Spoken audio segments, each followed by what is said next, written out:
कि उत्तर प्रदेश में जितने भी समाज हैं, जितने भी बिरादरियां हैं, उन तमाम के अपने नेता हैं, उनकी तमाम की एक सियासी ताकत है, हैसियत है। और आज आप देखते हैं कि उसी वजह से वो तमाम समाज के वो लोग, उनके मसाइल, उनके प्रॉब्लम्स किसी हद तक हल हो रहे हैं। और हमारा हाल ये है कि मुस्लिम अक़लियत से सिर्फ बार बार ये कहा जाता है कि हर असेंबली का इलेक्शन आएगा, हर पार्लियामेंट का इलेक्शन आएगा। 1950 से हम देख रहे हैं कि जब कभी भी कोई इलेक्शन आता है तो हमारे ही दरमियान से बाज लोगों को खड़ा कर दिया जाता है और कहा जाता है कि देखो, जिंदगी और मौत का मसला है, जरा एहतियात से अपने वोट का इस्तेमाल करना। मैं पूछना चाहता हूं, भारत को आजाद होकर 75 साल के करीब हो चुके हैं, कितने असेंबली और पार्लियामेंट के चुनाव हो गए कि हर चुनाव से पहले जिंदगी और मौत की बात होगी और चुनाव के बाद हम रोज मरते हैं। पुलिस के जुल्म का खात्मा नहीं होता, नौजवानों को रोजगार नहीं मिलता, मगर उत्तर प्रदेश की जेलें उनकी जवानी को बर्बाद कर देती हैं। और अगर जिंदा बच जाते हैं तो बाहुबली और गैंगस्टर के नाम पर उनके पेट और पैर में गोली मार दी जाती है। अगर जेल में सड़ने के बाद निकलते हैं तो उनका इनकाउंटर कर दिया जाता है। मेरे पास आदादोशुमार है, डेटा है मेरे पास।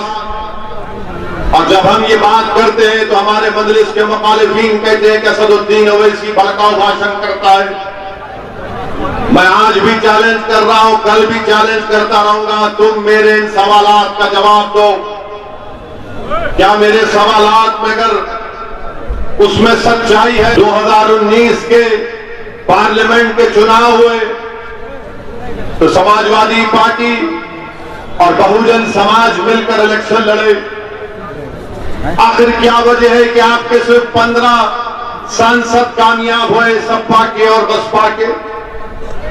बाकी पर बीजेपी और एनडीए के साथी कामयाब हो गए।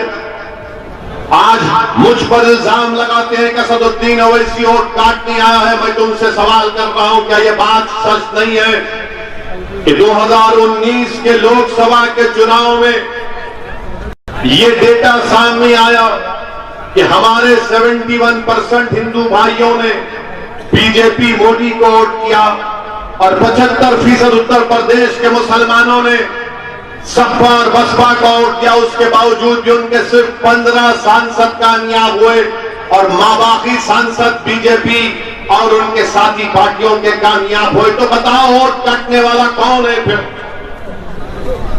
वोट किसने काटे? इसका जवाब नहीं देते। समाजवादी पार्टी के अखिलेश यादव के परिवार के 3 लोग इलेक्शन हार गए, इसका जवाब नहीं देते। जवाब सवाल मुझसे करते हैं कि भारत के किसी कोने में अगर असदुद्दीन ओवैसी चला जाता है तो सवाल मुझसे करते हैं कि तुम यहां पर क्यों आए, तुम्हारी क्या जरूरत है यहां पर, तुम भी टीम हो, तुम वोट काटने वाले हो।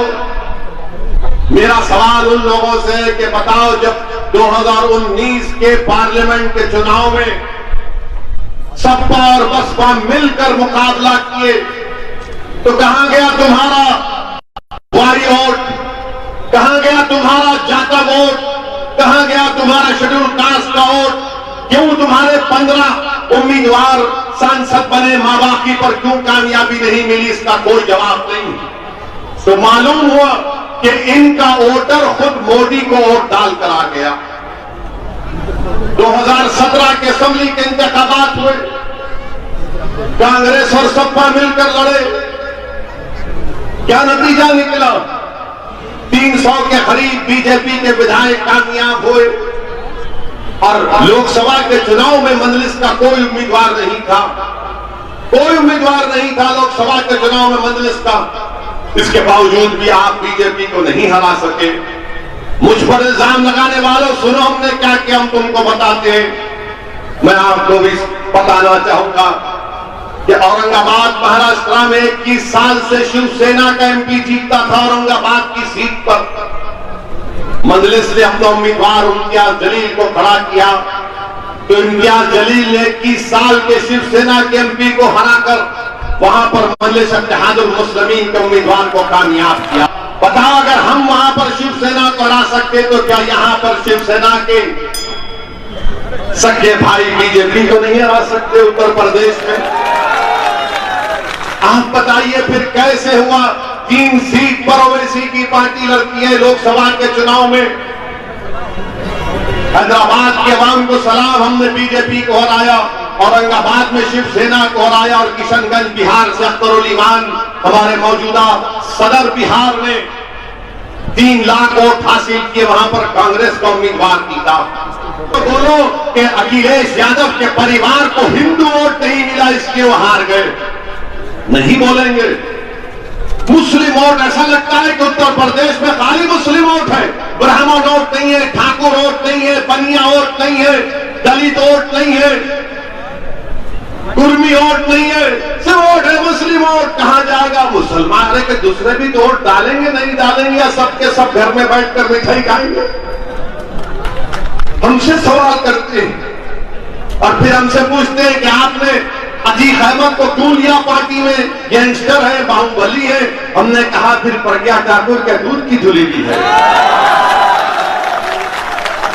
नहीं, आप बाहुबलियों को लेते हैं भाई। बीजेपी के 100 विधायक 37% के करीब विधायक पर क्रिमिनल केस है। खुद मुख्यमंत्री योगी आदित्यनाथ ने अपने खिलाफ एक क्रिमिनल केस को वापस लिया। एक में प्रोसिक्यूशन की इजाजत नहीं दी और मुजफ्फरनगर का फसाद होता है जिसमें 50,000 मुसलमान और दूसरे हमारे भाई बेघर हो गए। 70 केसेस योगी सरकार वापस लेती है, उस पर कोई आवाज नहीं उठाता। तो मालूम हुआ कि अगर किसी का नाम अतीक है, मुख्तार है, शहाब है, तो उनकी नजर में ये गिल्टी है और दूसरों का नाम अगर ये नहीं होगा तो नहीं। जब तक कोर्ट फैसला नहीं करती वो इलेक्शन लड़ सकते हैं। ये इनका इंसाफ है मेरे अजीज दोस्तों और बुजुर्गों।